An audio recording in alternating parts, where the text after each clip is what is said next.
to Fat Quarter Shop's beginning cross stitch series. So today I'm going to focus on just what supplies would you need, and next week I'm going to talk about tips and techniques on how to actually cross stitch. So the first thing I want to start with is just basic cross stitch supplies, what you need to get going.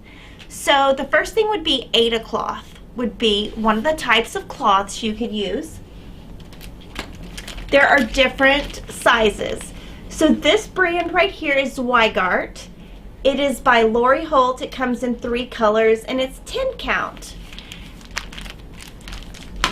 We also have some others that are 14 count, and you can see they come in different colors. You can have iridescent, comes in navy, black, red, any kind of color you want. There's lots of different counts. This is 14 count. These are some more 14 counts. So I'm going to explain what the count means. So it means the number of squares per inch. So this is 14 count. And if you weren't sure what it is, you just put your ruler on it and you count over. There should be 14 squares to the inch if it's 14 count. So if it's 10 count, it would be 10 squares per inch.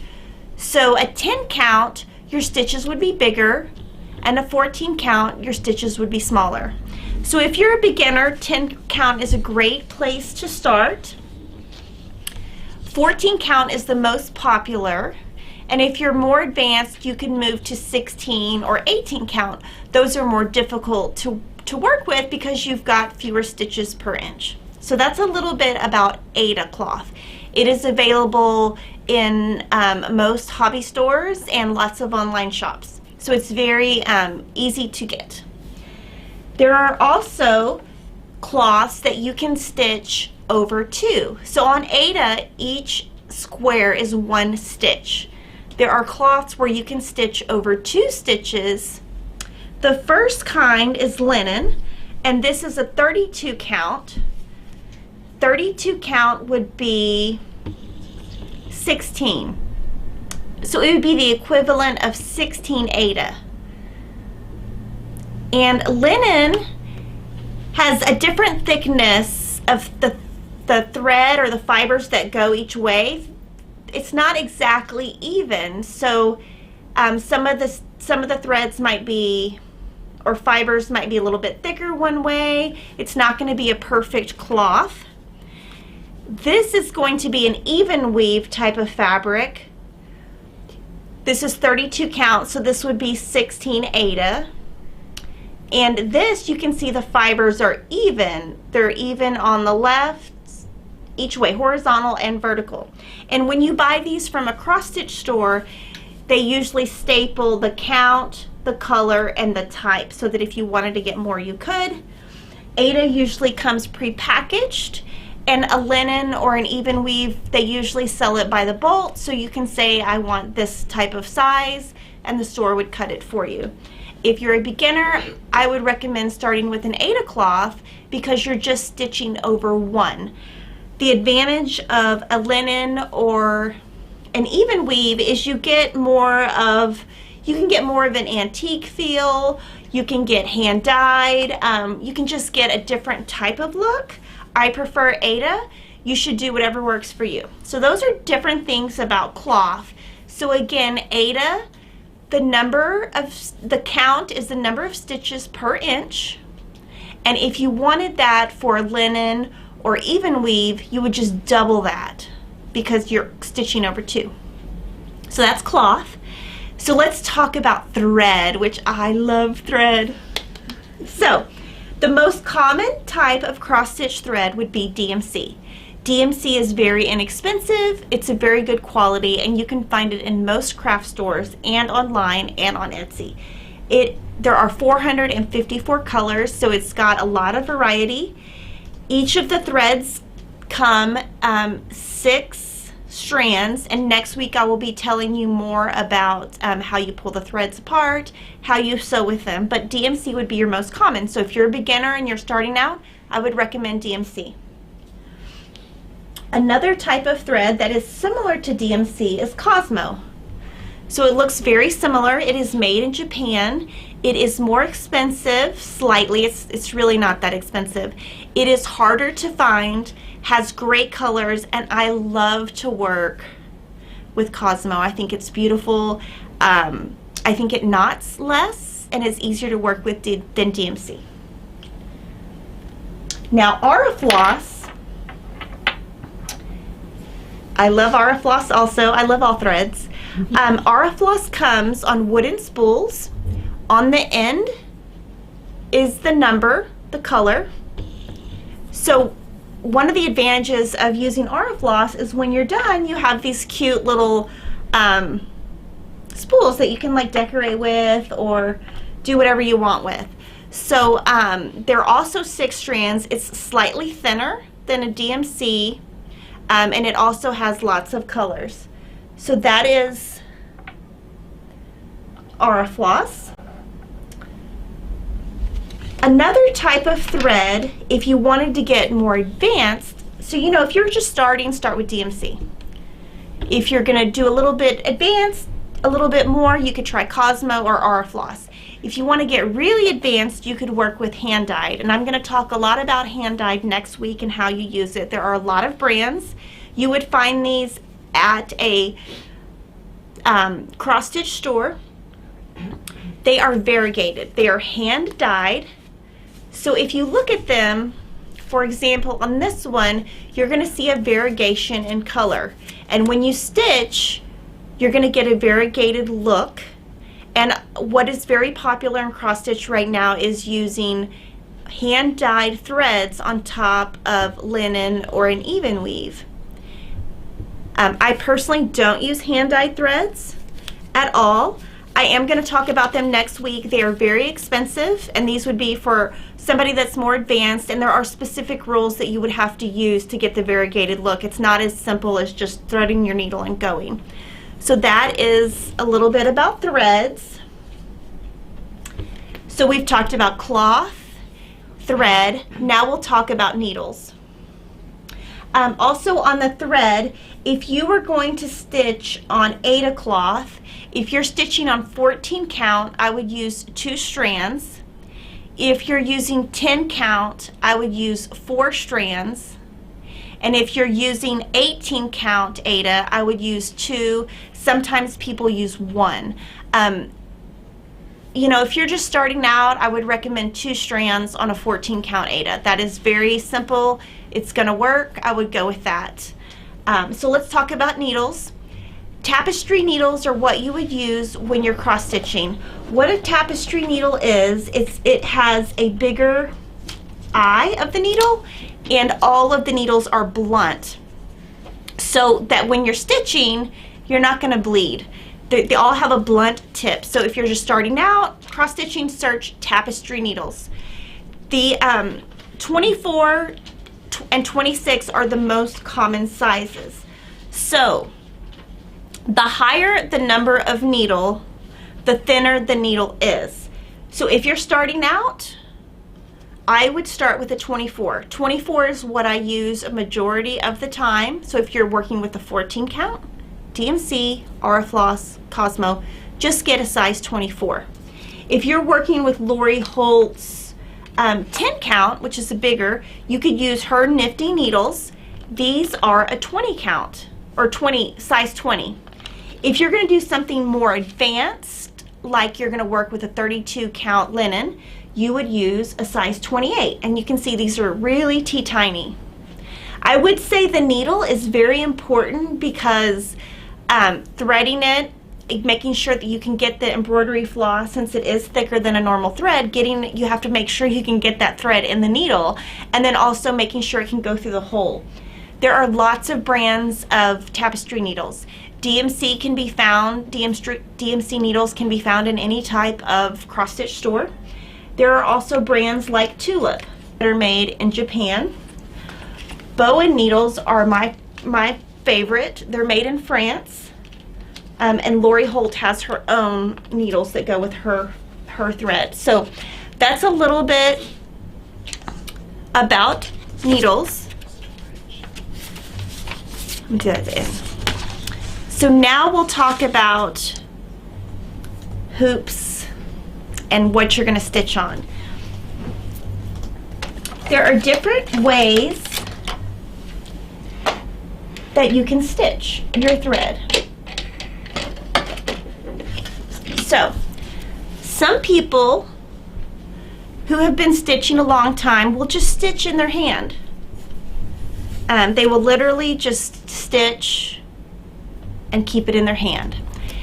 Some people will use a little hoop like this. It's a plastic on the outside, metal on the inside. This cannot be found at a general crafting store. It's more of a cross-stitch item. And the way that you do that is you just click it on the inside and you stitch, and this will not leave any kind of marks on the stitches that you've made previously. So this is one type of hoop.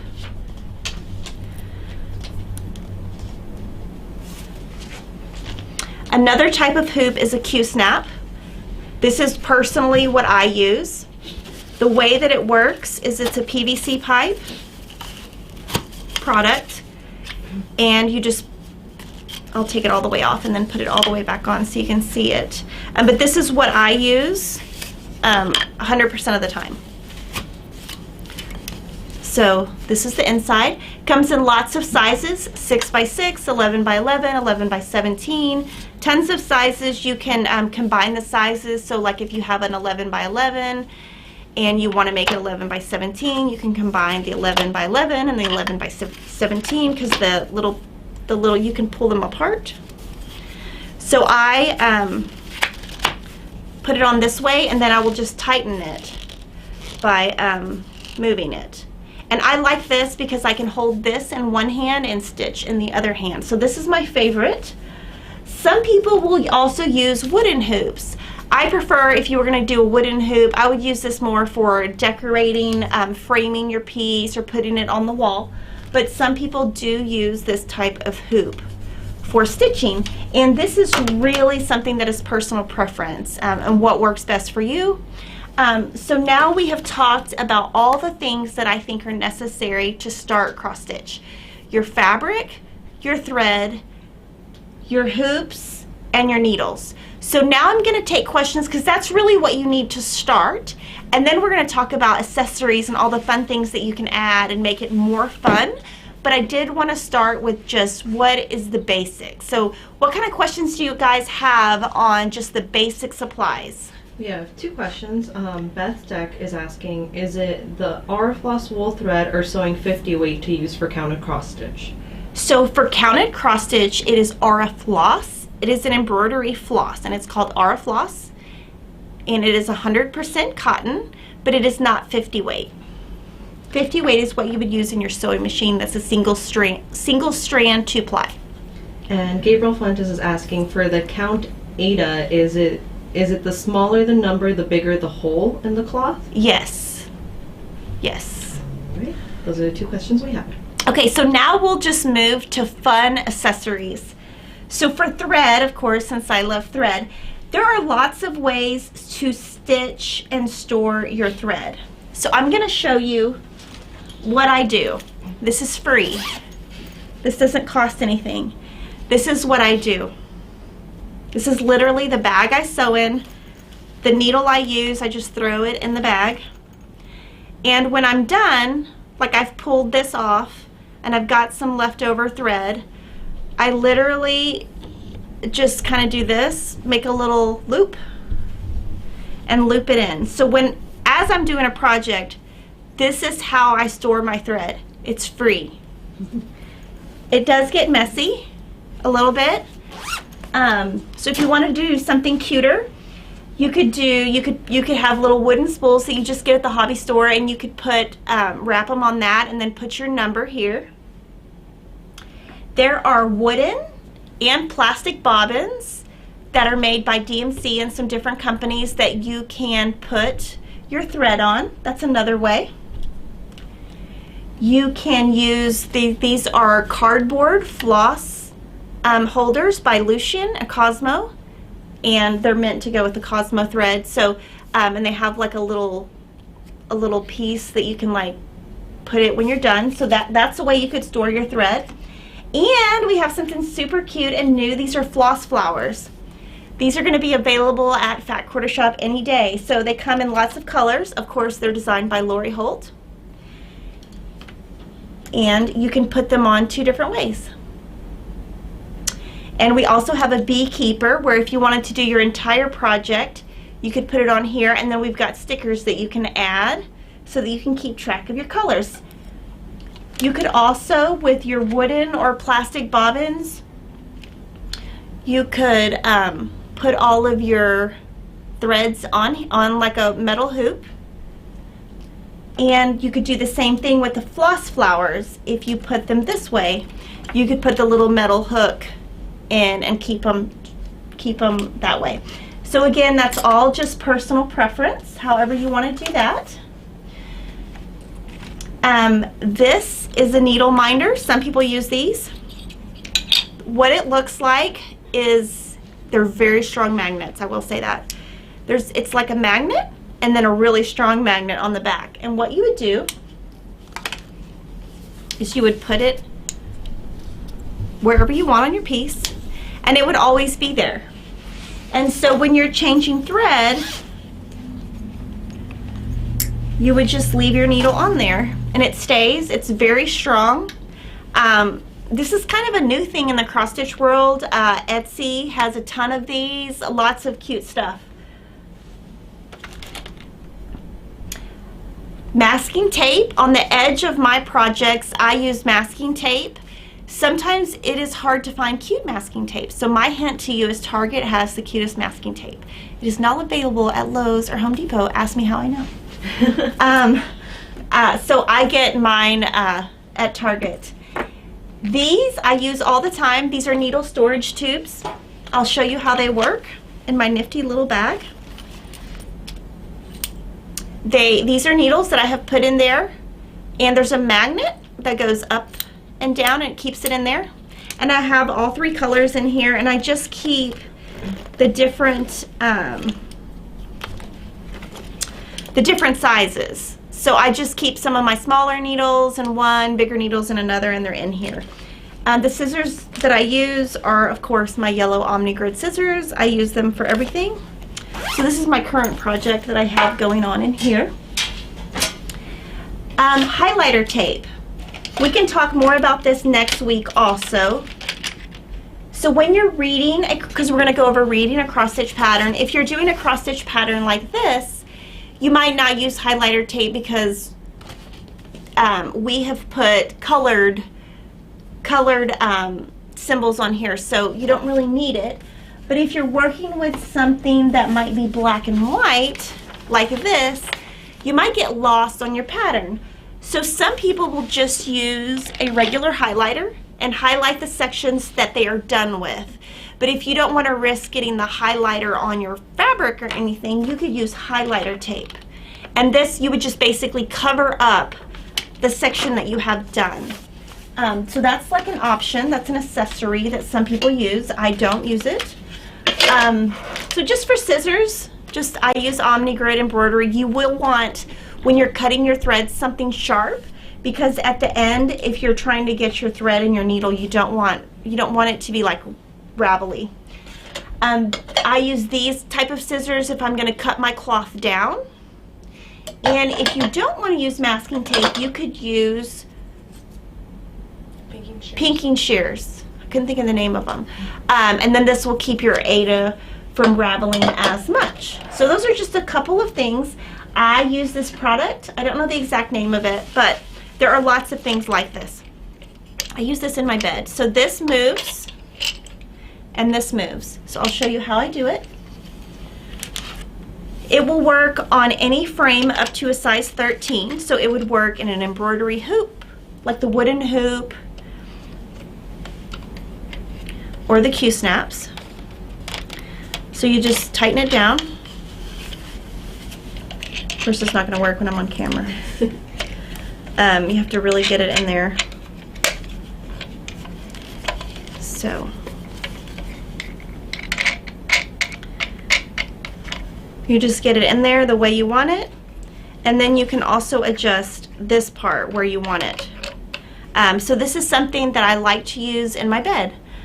because I can just stitch with one hand. So there's different options on that. Lights are a very important part of what you're working on. One of the biggest questions that I got when people were starting cross stitch is, I can't see it, I can't see it. So if you can't see very well, I wear bifocals, so I'm right there with you guys. 10 count, you can see it. Anybody can see that. I use a Stella light. The reason why is it does not give off heat. So when it is on, I can touch it at any time. It has different brightnesses, like, you know, just a little bit of light, more light. It's got like a medium hue, a dark hue. It's got all these different hues. There's also aught lights that you can get at any Joann's or Michael's. But this is my favorite light. And everyone here makes fun of me, including my husband. So I use these all the time in my house. My kids are used to it. They think I'm the biggest dork, and that's okay because I own my dorkiness. I use these in my car. They are called Vivilux. Vivilux. And these are the best thing ever. So when you're stitching, your stitching is here. You can move, you know, your light, like you can move it down, you can move it around. They are awesome. I use them all the time. Like, my daughter was in the Nutcracker and she had to perform 7 times or 6, something like that. Let me tell you, it's far from my house. I am not driving 30 minutes going back home and then coming back. So I would sit in my car with my little lights, and she was like, please don't let anybody see you. But these are awesome. So this is the light I use. So I'm going to go over a couple more accessories, and again, these are all just things that might help you, they might not help you. This is just an example of the biggest Q-snap. It's 11 by 17, so this is just a bigger one. But you know, if you wanted to connect them, you can. So you can make it even bigger because it's just PVC pipe. Pressing cloth, you could even use this in quilting. So a pressing cloth, what you would do with this is when you've washed your cross stitch, you would put it in the center of the cloth and then roll it up, and that will help take the water out and help it dry flat. So this is a pressing cloth. You could also use a towel. Okay, thread conditioners. Thread Magic, and there are lots of brands of these. If you are finding that you're working on a project that has lots of tangles, this should help. I actually don't ever use a thread conditioner, but if you are using metallic or something that has you know, some ridges to it, you definitely want to use it. So if I was ever going to use metallic, I would definitely use this product. This is a Loran magnifier. So this magnifier, you can see on the product cover, it shows how it magnifies it. So again, if you're having trouble seeing, you can put this on a magnet board. This is a magnet board. Actually, that's not a magnet board. You can put it, oops, haha, I knew that was gonna happen. But it will help you see your pattern. This is what just fell over. It's a folding stand, so you could put your pattern on it. If you're maybe you have your side table and you want to put, you know, you want to put your pattern here, you could just put this. Your pattern would stand up on it, and you could stitch. You can also put a magnet board on it. Loran makes 2 magnet boards. This is the size that I use. It is a smaller size, and if you're using a bigger cross stitch pattern, you can use the bigger one. These are, they come with little magnets, so you can, I use them to kind of keep my line on where I'm at. Also wanted to mention on Cosmo, sometimes they have hand sets that come together. They're packaged like this. At Fat Quarter Shop, we sell curated packages of Aurifloss that look nice together. And, I mean, Aurifloss and DMC. But then, like for example, Lori has some cute boxes. So you can buy different sets that are curated that already go together if you want to just start with something that you know you like the look of. So those are kind of all the accessories and what you would need. And again, really what you need to start really is just cloth, thread, needles, and a pattern. Some of this other stuff is just filler stuff that help people, because if you can't see, you might need a magnifier or you might need a light. Cross stitching can be very relaxing. It also is a very, I find, inexpensive hobby. It does take a long time to finish a project, so you can get, you know, maybe a project for like $30 to $50, but work on it for like 2 months. That is really inexpensive compared to some other hobbies. So next week we're going to be going over actual stitching, so have any kind of questions available for me for that, and I'm going to take any questions. Oh, the other thing that I'm going to show is when I'm working on a, you hand me just that one, yeah. When I'm working on a project, you want to keep your project clean. So the way that I do that is, these are cheap plastic bags. This is how it originally looks, and this is how it looks when I'm done with it. And I keep my project in there in the back. I keep my magnet board and my pattern, and I keep it where the pattern doesn't touch my work. And this is how I keep it. So this project is actually done now, and I'm going to take it to the framer, and I will leave it just like this until I get it to the framer so that it stays flat. I don't keep wrinkles. And then when I'm stitching, for example, I keep my thread and needles in here, and I would put that in another bag. So I would keep them separate, and this is how I would travel. Something like that, except I use cuter bags that look like this. They're by Lyle Enterprises, and they come in lots of colors, and we're going to be getting more. They're called See Your Stuff bags, so I use those. But yes, you want to keep your fabric protected. You know, even if I'm at home, I stitch on my couch, so I'll have my little lights on. I'll be stitching, and if I have to go to the bathroom or answer the phone, the first thing I do is put my project in that plastic bag and zip it up, because I don't want my kids to, I've seen so many things on Reddit where people would spill stuff or whatever, you know, I don't want my stuff to get ruined. So, and those plastic bags are just cheap little plastic bags. All right. First question we have is, when working with our floss, do you separate the threads? Yes, you would treat it, and we'll go over it next week, but you would treat it just like you would. It's 6 strand, just like DMC, and you would separate it. If you were using RF floss, on 10 count, I would use 4 strands. On 14 or 18 count, I would use 18 count, I would use 2 strands, and 14 count, I would use either 2 or 3. I would test on a corner to see what you prefer. Our floss is a little bit thinner, and there are tons of guides online, but mainly I say try it. You know, take a couple stitches, see what you think. You could do a little line that's two strands, and then underneath it a line that's 3 strands, and see, you know, how do you like the fullness. Some people who are working with the 10 count Lori Holt patterns, instead of 4 strands, they use 6. So whatever you like or whatever you prefer. Okay.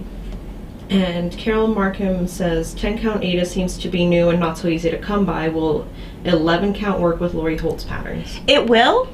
It definitely will. And we will be having more 10 count soon. We're getting it, I'm just waiting on it from Riley Blake, and I'm sure that due to the success of her cloth, she will be coming out with more colors, I'm hoping. So I think it gives a very different look from what is out there, which is what Lori is known for. If you go into any cross stitch store, what you're going to see is tiny, tiny stitching and hand-dyed thread, and it is beautiful. But it is very hard to do, and what she wanted to do was something that other people could achieve and do something really cute and do something different than was out there already, and I think she achieved it. So go, Lori! Yes. And then on Instagram, somebody was asking what the best way to thread your needle is, and I think we're going to show that in a future live stream. Yep. So next week I'm going to show you. It might turn into 2 weeks. We'll see how far we get, but I'm going to show you how you thread your needle, how you can do stitches, English method, Danish method, railroading, all types of different methods, and we're just going to show up close photos next week.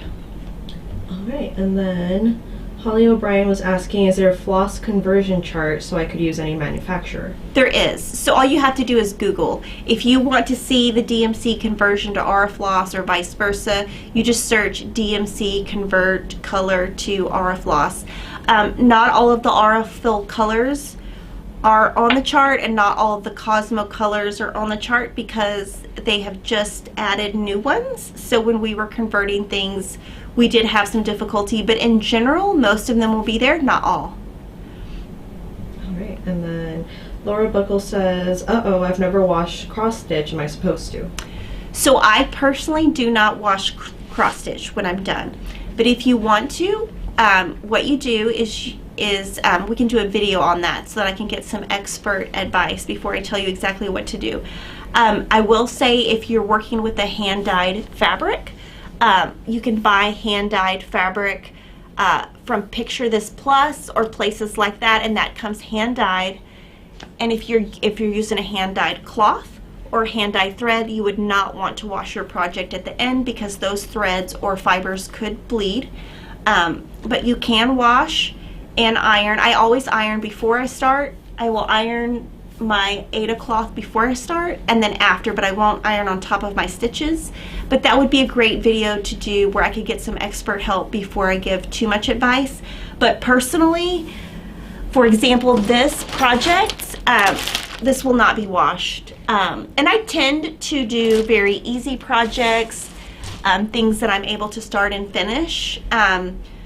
So there would really be no reason to wash because I've washed my hands before I started. I've put it in a plastic bag and kept it neat. But that's my personal preference. But that's a great idea that we can do. And Jillian Bellin says, are the headlights going to go flat? The little flat. You know, I've used these for so long. I'm sure at some point they will go out. I mean, I've got 100 hours on these guys. I use them all the time. Like, it's really embarrassing. And then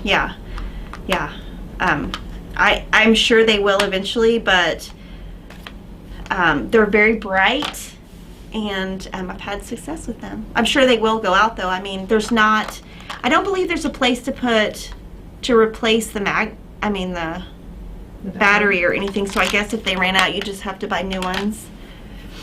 And then Robin Dunn says, any hints on what new cross stitch patterns are coming up? This is a new kit that we have. We have 2 new Lori Holt pattern designs in the works. One should be available in 1 to 2 months. One will be more towards the summer. And you know, with Lori, it's kind of whatever she's inspired by, we do and we come out with. So we're constantly working on things behind the scenes. And Teresa is asking, besides the size of the stitches, is there any other reason to choose the higher count cloths? It's really just the look that you're going for. So I can show you 2 different looks.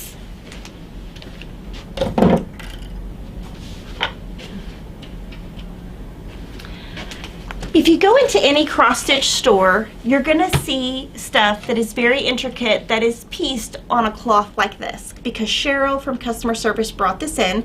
She does very intricate piecing. She pieces on 18 count all the time. She brings up, I don't even know how she sees it, but it's a beautiful piece of art. What she does is a piece of art. What I do is fun, totally different.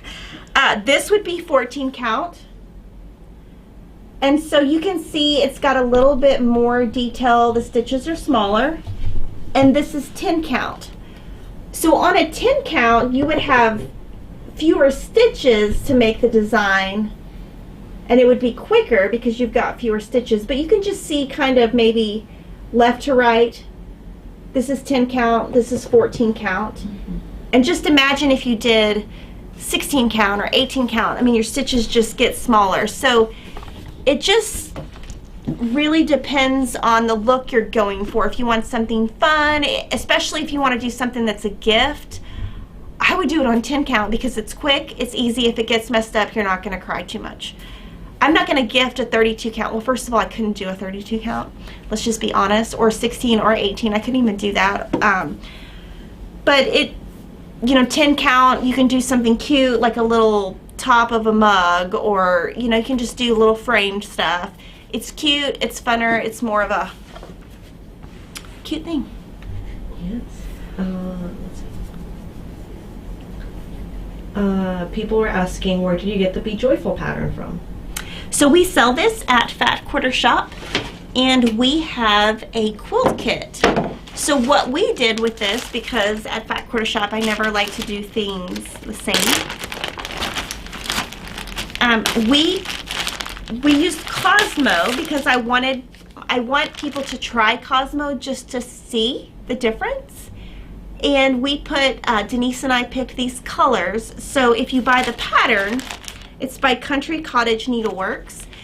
It has on the back thread suggestions for DMC and for hand dyed. But I wanted to just do it in my own colors. So this is a kit that we just customized to be joyful. But it is a kit, but we put it with our own fabric, our own thread, that type of thing. Country Cottage Needleworks has a ton of really cute stuff. They have a good website. All right. And then the other questions we have is, are we going to start on another cross-stitch project to follow along with you? Yes. We're just waiting for that pattern to come out. Lori is in the process of finishing it. The pattern is written, but we also have to wait until her fabric comes back in stock. But yes, I haven't made that one, so I'll be sewing it along with you guys. She's currently making it right now. And April Buckland is asking, is the OTT light bright enough to use when cross-stitching or sewing binding when watching TV so that you don't have to have the overhead lights on? Yes, so this Ott light is Cheryl's from customer service, and she uses it all the time, every day is what she told me. This Stella light is what I use when I'm sewing with my sewing machine or when I'm cross-stitching. And the Ott light, she said, has a UBS port, so she likes it because she can sit there and charge her phone at the same time. So. Okay, and Cheryl Markham's asking, if you buy a cross-stitch pattern, can you choose what count to use? So the same pattern could be used for 10 count or 15 count? Yes, you can. What you would want to do is just make sure that the size of fabric that you have would fit. So when you buy a pattern, it will usually tell you, we'll just do this as an example. This one tells you your stitch count is 130 by 130. So you would divide, if you wanted to do this on 10 count, you would divide 130 by 10.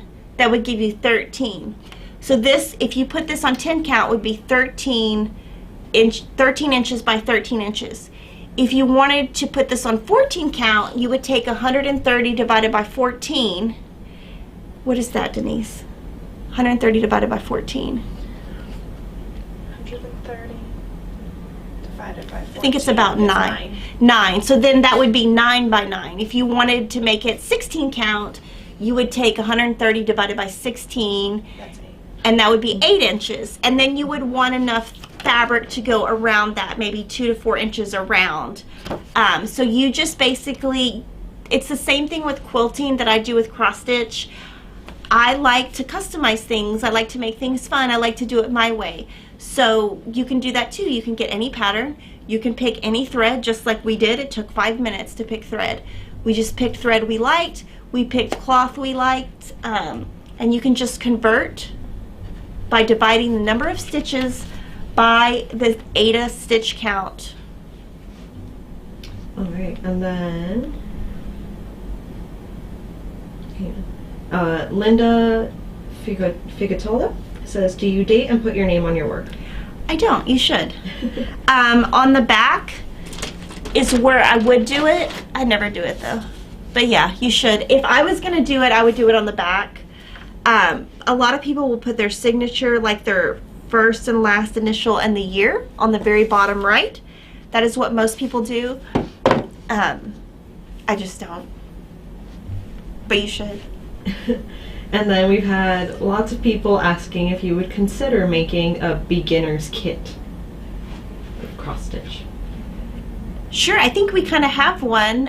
Can you hand me the Made with Love up there? Oh. Well, I think the beginner really is Lori Holt's kits. We have all of those, and those are very beginner friendly. So we already have those. You can pick the the cloth when it comes back in stock, the pattern, and then we have different thread sets. We have it available in DMC and Floss. We also have this PDF that is super cute, and this is very beginner.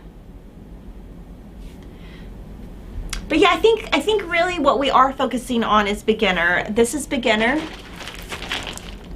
And I think with my tips next week, it will help you feel more confident, and cross stitch is not really that hard at all. I think it's very easy. I learned it when I was a kid, so if I could do it when I was like 10, I'm sure you guys could do it.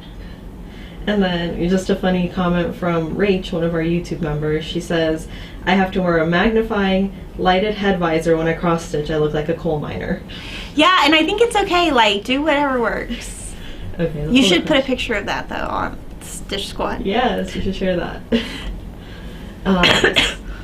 Okay, so great. So join me next Wednesday and have any questions that you have for me next week that I didn't answer this week. And thanks so much for joining me, guys. I'll see you next week.